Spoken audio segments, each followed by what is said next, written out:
I stood outside the coffee shop I'd paid, Mui, home to build, watching through the window as my daughter cut the ribbon without me. The champagne flowed, the crowd cheered, and I stood there on the sidewalk like a stranger, holding the invitation I'd never received, the one I'd seen on Instagram 2 hours earlier. At that moment, something inside me that had been bending for years finally snapped. By Monday morning, the locks on those doors would tell a different story. My name is Margaret Walsh, and I'm 62 years old. For most of my life, I thought being a good mother meant saying yes. Yes to the dance lessons we couldn't quite afford. Yes to the college I'd taken a second mortgage to pay for. Yes to the dream wedding that cost more than my first car. After my husband David died 3 years ago, that yes became even bigger, louder, more desperate. It became the only word I knew how to say to my daughter Claire.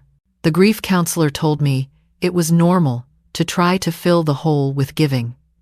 She said I was trying to keep my remaining family close, trying to prove I still mattered. I nodded and said, I understood, but I didn't change anything, because what else did I have? David was gone. Our son Michael lived in Seattle with his own family, and I saw him maybe twice a year. Claire was here in Denver, and she needed me, or at least, she needed my money. I told myself it was the same thing. It started small, the way these things always do. A car repair she couldn't cover, student loans that were drowning her, rent for that apartment in Capitol Hill that cost more than my first house. I had David's life insurance. I had his pension. I had the savings we'd built over 40 years of living carefully, and I had one child within driving distance who called me Mom. So I said, yes. The coffee shop idea came up about 18 months ago. Claire had always loved coffee, the artisan kind, with the foam shaped like hearts, and the single-origin beans that cost $20 a bag. She'd been working as a barista at 3 different shops, coming home smelling like espresso and exhaustion, complaining that her managers didn't appreciate her creativity. She had ideas, she said. She had a vision. All she needed was a chance. Mom, she said one Sunday afternoon in my kitchen, spreading papers across the table like she was dealing cards. Look at these numbers. Look at this location. This is it. This is my shot. The papers showed projections, all those beautiful ascending lines that promised profit and success.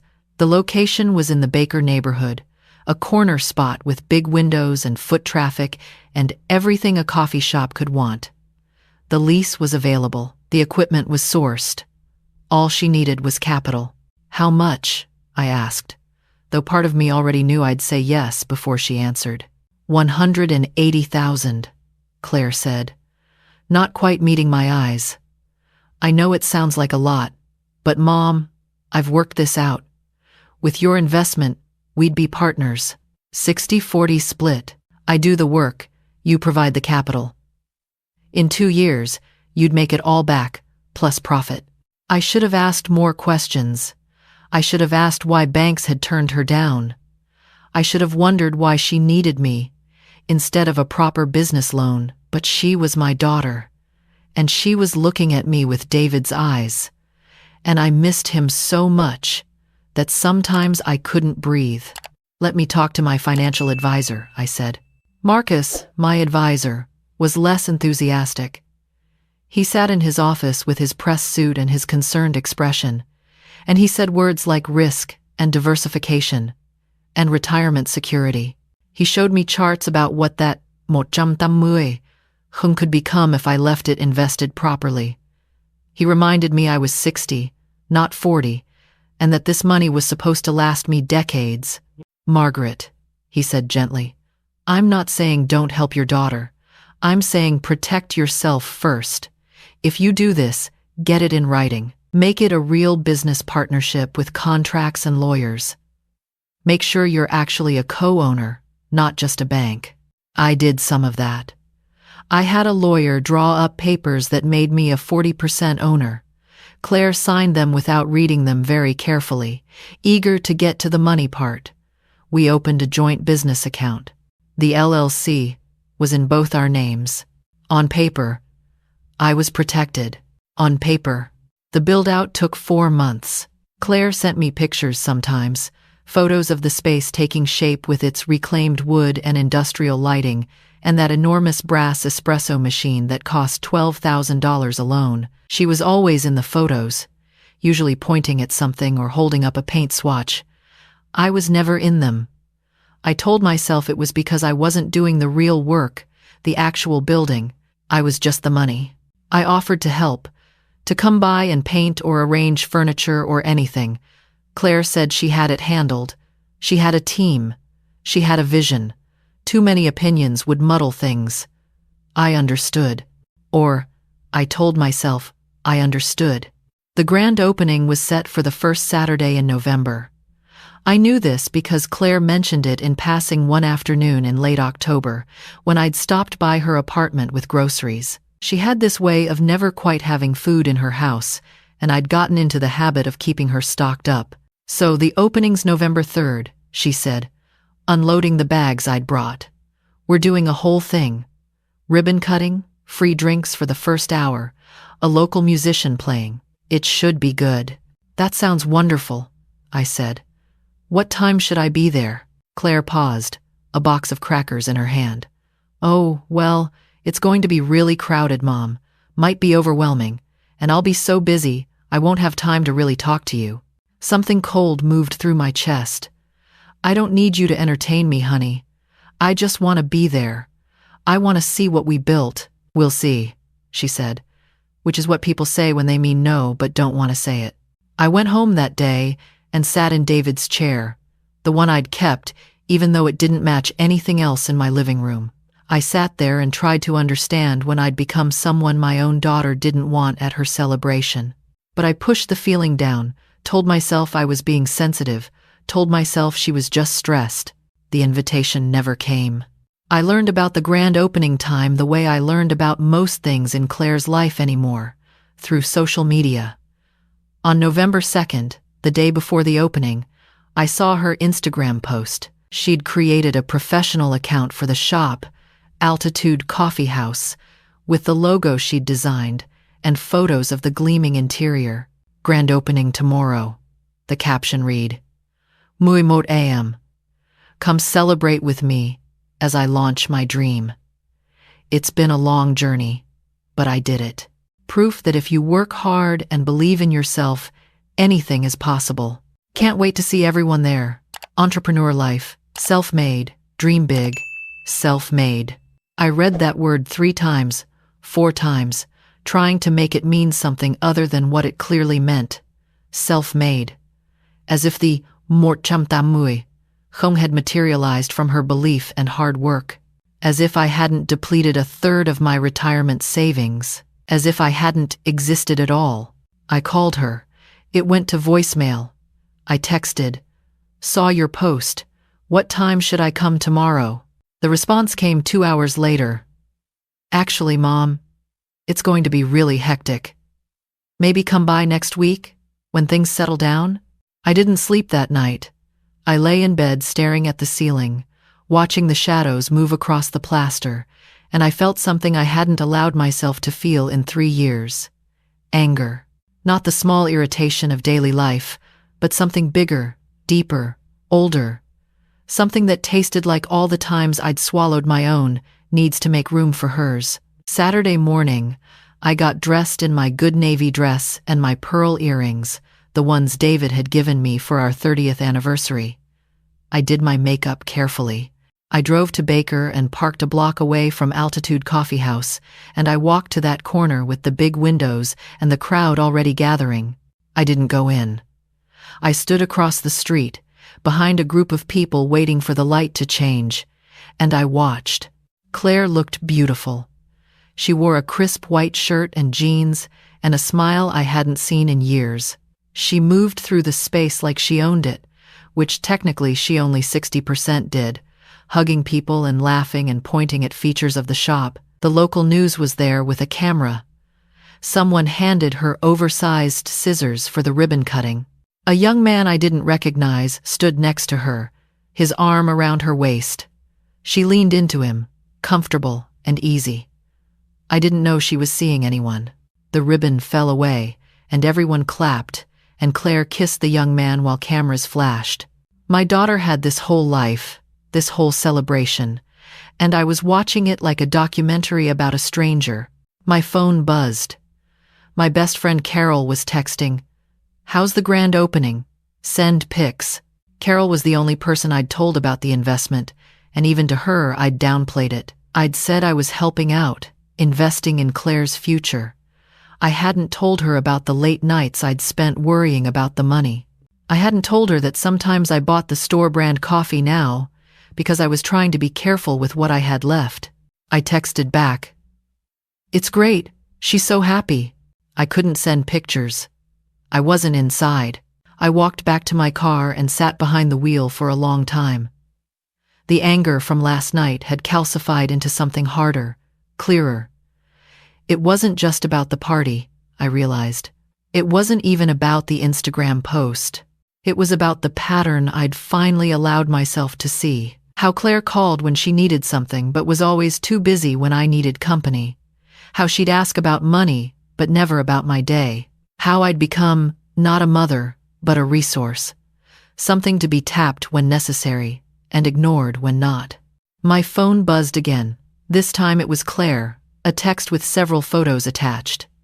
The shop full of people, her cutting the ribbon, her holding up a latte with perfect foam art. "Wish you were here," the message said. I stared at those words until they stopped meaning anything. When I got home, I took out the partnership paperwork and read it carefully for the first time in months. Marcus had done good work. I owned 40% of the business. More importantly, I'd financed it with a provision that if the business couldn't demonstrate profitability within the first year, I had the right to force a dissolution and asset liquidation. It was the kind of clause that protects investors from being trapped in failing ventures. It was also the kind of clause that could be weaponized. Monday morning, I called Marcus. "I need to understand my options regarding Altitude Coffee House," I said. There was a pause. "Is everything all right, Margaret?" "No," I said.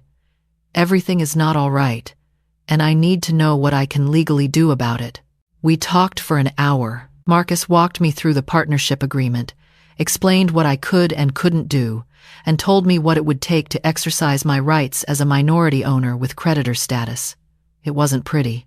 It would be messy and legal, and probably destroy whatever relationship remained between Claire and me. "Are you sure?" Marcus asked.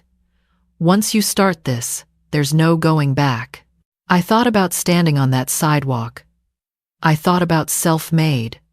I thought about 3 years of being invisible. "I'm sure," I said. The letter was delivered to Altitude Coffee House on Wednesday. It was professional, legal, and unambiguous. As a 40% owner and primary creditor, I was exercising my right to call in the debt and force a business dissolution unless Claire could secure alternative financing within 30 days. The amount due, 180, không plus interest and fees. Total, 197, không. Claire called me 17 times that day. I didn't answer. She showed up at my house that evening, pounding on the door, the letter crumpled in her hand. "Mom, what the hell is this?" I opened the door but didn't invite her in. "It's exactly what it says. I want my investment back." "You can't do this. The shop just opened. I can't get that kind of money." "Then you shouldn't have taken it from me," I said quietly. "What are you talking about? We're partners." "Are we?" I looked at my daughter, really looked at her. "When's my name on anything at the shop, Claire? Where's my photo on the wall? Did you introduce me to anyone at the opening? Did you even tell people I exist?" She looked genuinely confused. "This isn't about credit, Mom. This is about the business." "This is exactly about credit. You stood in front of cameras and called yourself self-made while spending my money. You had a grand opening and didn't invite your own mother. You have a boyfriend I've never met. You have a whole life, and I'm just the bank you make withdrawals from. That's not fair. You're right, I said. It's not fair, which is why I'm ending it. You have 30 days to get me my money. After that, the business dissolves and we liquidate the assets. Marcus says the equipment alone will cover most of what you owe me. Claire's face went through several emotions: shock, anger, disbelief, and finally, calculation. I watched her realize I was serious. I watched her understand that she'd pushed too far. Mom, please, can we talk about this? We are talking about it. You have the letter. You have the timeline. I suggest you talk to a lawyer. I closed the door. She called and texted constantly over the next few days. The messages went from angry to pleading to accusatory. She told me I was ruining her life. She told me I was being cruel. She told me she'd never forgive me. I read each message once and then went back to my life. Carol came over on Friday with wine and an expectant expression. Okay, she said, pouring us each a glass. I've been waiting for you to tell me what happened. The whole neighborhood is talking about the new coffee shop, and you haven't mentioned it once since opening day. So, I told her. All of it. The 180 không, the Instagram post, watching from across the street, the legal letter. Carol listened without interrupting, which was one of her best qualities. Holy shit, Margaret, she said when I finished. I know. No. I mean, holy shit. Good for you. I looked at her in surprise. I'm serious, Carol said. Do you know how many times I've watched you let that girl walk all over you? How many times I've bitten my tongue when you told me about another loan she needed? You gave her everything, and she couldn't even give you basic respect. I'm her mother. I'm supposed to help her. Help, yes. Bankrupt yourself while being treated like an ATM? No. Carol took a long sip of wine. What does she have to do to get the money? Get a business loan, sell her car, borrow from her boyfriend, liquidate her bonchum lermok if she has one. I don't care. That's her problem now. She won't be able to do it. I know. We sat in silence for a moment. The shop will close, Carol said. I know, I said again. Are you okay with that? I thought about it carefully. Was I okay with destroying my daughter's dream? With being the mother who pulled the rug out? With the guilt and anger and complicated mess that would follow? I'm not sure, I admitted. But I'm more okay with this than I was with being invisible. Claire tried different tactics. She brought her boyfriend to my house, a nice enough young man named Tyler, who clearly didn't know what he'd walked into. She had him explain how well the shop was doing, how many customers they'd had, how promising the future looked. I listened politely and then repeated my terms. She tried guilt. She reminded me of everything we'd been through, every moment I'd been there for her, every time I'd said I'd always support her. Is this how you support me? She asked, crying on my doorstep. I supported you, I said. With 180 không and 3 years of being treated like an inconvenience. Now I'm supporting myself. She tried logic. She showed me spreadsheets proving the shop would be profitable in 6 months, maybe 8. All I had to do was wait, be patient, believe in her. I did believe in you, I said. You're the one who didn't believe I deserved basic respect. She tried anger. She told me I was bitter and jealous and couldn't handle her success. She said I'd always been controlling, always needed to be the center of attention. She said David would be ashamed of me. That one landed. It was designed to land. But I'd been expecting it, and I'd already cried about it alone in David's chair the night before.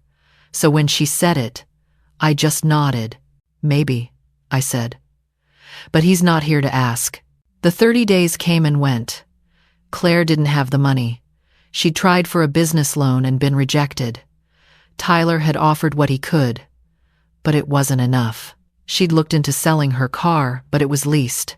She'd tried everything except the one thing that might have worked, asking me to reconsider and actually meaning it. Instead, On day 31, she did something I hadn't expected. She filed a petition claiming I was mentally incompetent to make financial decisions, citing my age and my grief over David. She wanted a judge to void the partnership dissolution and appoint her as my financial guardian. Marcus called me, barely containing his rage. "She's trying to have you declared incompetent," he said. "Margaret, this is beyond anything I've dealt with." I sat down slowly. Some part of me had known Claire would fight. But this? Trying to take away my autonomy? Trying to paint me as a confused old woman who didn't understand what she was doing? "What do we need to do?" I asked. "We fight it," Marcus said, hard. "And then we finish what you started." The hearing was scheduled for 3 weeks later. In that time, I gathered everything: bank statements, emails, text messages, the Instagram post, witness statements from Carol and others who could attest to my mental clarity. Marcus brought in a lawyer who specialized in elder law. We built a case that showed exactly what Claire had done and why. The hearing lasted 4 hours. Claire's lawyer painted me as a grieving widow making rash decisions. My lawyer painted Claire as a financial abuser, trying to manipulate the system. The judge, a tired-looking woman in her 50s, reviewed everything carefully. "Miss Walsh," she said, looking at Claire, "I want to be very clear about something. Filing a false claim of incompetence against a parent is serious. It wastes the court's time and resources meant for people who actually need protection. Your mother has demonstrated complete mental competence. She has also demonstrated that she made a sound business decision based on your failure to honor your partnership agreement and basic familial respect." She turned to me.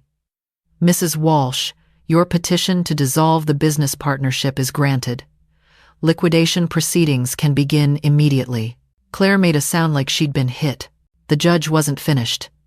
"Additionally, I'm ordering Ms. Walsh to pay court costs and her mother's legal fees. Perhaps that will encourage more thoughtful decision-making in the future." It was over. Altitude Coffee House closed its doors 3 weeks later. The equipment was sold, the lease was terminated, the assets were liquidated. After everything was paid off, I got back 142 không of my original 180 không. I'd lost 38 không, plus legal fees, plus 3 years of being treated poorly. But I'd gained something I hadn't had before: the ability to say no. Claire didn't speak to me for months. She moved in with Tyler, got a job at another coffee shop, and blocked me on social media. People in the neighborhood asked what happened, and I said simply, "It didn't work out." I didn't explain. I didn't justify. I just moved forward. Carol and I started having regular dinners, real ones, where we talked about our lives and our dreams and the things we wanted to do with whatever time we had left. She'd always wanted to take an art class. I'd always wanted to learn piano. We signed up for both. 2 silly women in our 60s, trying new things. Michael called from Seattle after Claire apparently told him her version of events. "Mom," he said carefully, "Claire says you destroyed her business." "That's one way to look at it," I said. "What's your way?" So I told him. Everything. The money, the treatment, the grand opening, the Instagram post, the competency hearing. When I finished, there was a long silence. "Jesus, Mom," Michael finally said, "why didn't you tell me any of this while it was happening? Would it have changed anything? I don't know. Maybe. But I'm sorry. I'm sorry I wasn't there. I'm sorry you felt like you had to handle this alone." "I wasn't alone," I said. "I had Carol. I had Marcus. I had myself. Still. You shouldn't have had to fight your own daughter." "No," I agreed. "I shouldn't have. But I did, and I won, and now I'm moving on." "Are you happy, Mom?" The question surprised me. I thought about it, really considered it. "I'm not sure yet," I said honestly. "But I'm closer than I was." 6 months after the coffee shop closed, I was having lunch with Carol when she showed me a newspaper article about a program that provided small business grants to first-generation entrepreneurs. Real first generation, the kind who didn't have parents with. 180, không to invest. You should do this, Carol said. Do what? Start a fund. Use that money that's just sitting in your account. Help people who actually are self-made. The idea took root slowly. Over the next few weeks, I researched it, talked to Marcus about it, met with lawyers about setting up a foundation, the Margaret and David Walsh Foundation, for first-generation entrepreneurs. It would provide small grants. Không to mui, không, to people starting their first businesses. The kind of money that could make the difference between launching and failing. The kind of money I'd given Claire, but this time to people who'd actually earned it. We launched it quietly in the spring. No big announcements, no ribbon cutting, no Instagram posts, just a website, an application process, and a mission statement David would have loved. Supporting dreamers who have no one else to believe in them.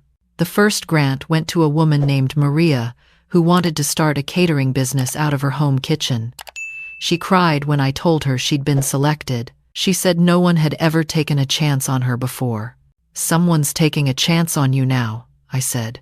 That night, I sat in David's chair and thought about where I'd been a year ago, standing on that sidewalk, watching my daughter's celebration through a window, feeling smaller than I'd ever felt in my life.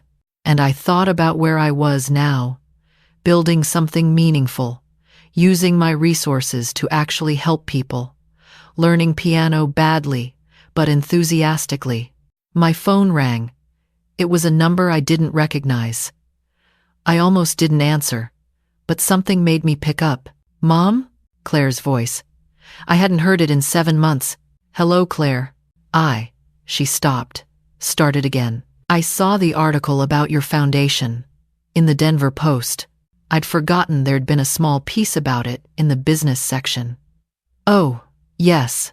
It's a good thing you're doing. Thank you. There was a long pause. I waited. I'd learned something about waiting, about not rushing to fill silence to make other people comfortable. I'm sorry, Claire finally said. The words came out rough, unpracticed. I'm sorry for how I treated you, for taking you for granted, for the hearing, for all of it. I closed my eyes. Okay, that's it. Just okay? What do you want me to say, Claire? I don't know. That you forgive me? That we can start over? I forgive you, I said, and meant it. But we can't start over. We can only start from here. What does that mean? It means I'm not going to pretend the last few years didn't happen. It means if we rebuild a relationship, it has to be different. It has to be real. I want that, Claire said. I really do. I've been in therapy, trying to understand why I acted the way I did. Tyler left me. Did you know that? No. He said I was too entitled, that I didn't appreciate the people who actually cared about me. He was right. Her voice cracked. Mom, I really screwed up. Yes, I said. You did. Can I see you? Maybe get coffee sometime? Not at a coffee shop, she added quickly. I'm done with those. But maybe just talk? I thought about it. Part of me wanted to say no, to protect the peace I'd built. But another part, the part that was still her mother, wanted to give her one more chance. Coffee sounds fine, I said. But Claire, I need you to understand something. I'm not your bank anymore. I'm not your solution to problems. I'm just your mother. And that has to be enough. It is enough, she said. I promise, it is. We met the following week at a neutral cafe, neither of us sure how to act. Claire looked different, older somehow, like the last year had aged her in ways 29 years hadn't. We talked carefully at first, about surface things, and then slowly about real things. She told me about therapy, about what she was learning about herself. I told her about the foundation, about piano lessons, about rediscovering who I was outside of being someone's mother. It wasn't a fairy tale reconciliation. We didn't hug and cry and promise everything would be perfect, but it was honest, which was more than we'd had before. I saw Maria's catering business is doing well, Claire said. She posted about it online. Said your foundation changed her life. She changed her own life, I said. We just gave her a boost. Claire nodded slowly. That's what you gave me too.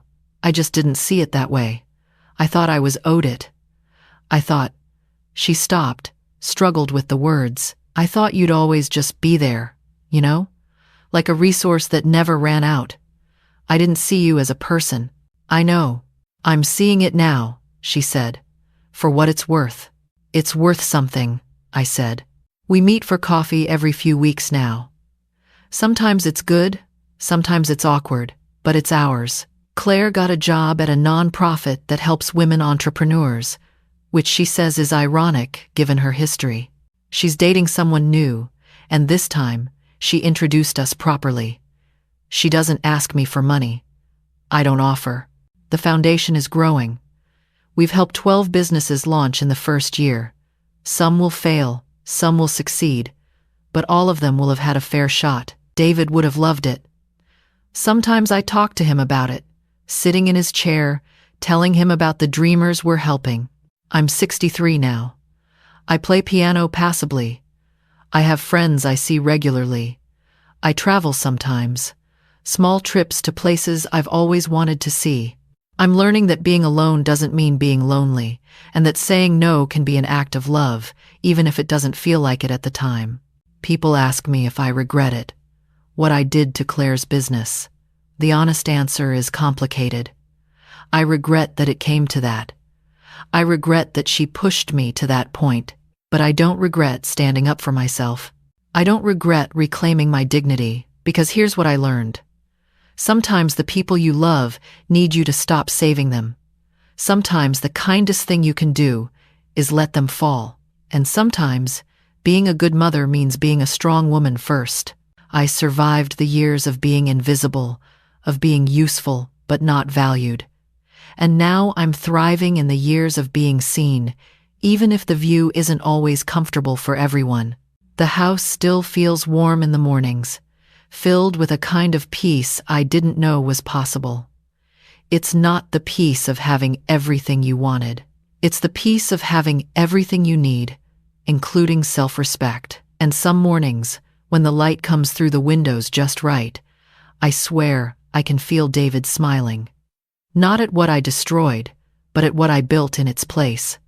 A life that's mine, a voice that says no when it needs to, a foundation that helps people who actually deserve it, and a daughter who's slowly learning what her mother was worth all along.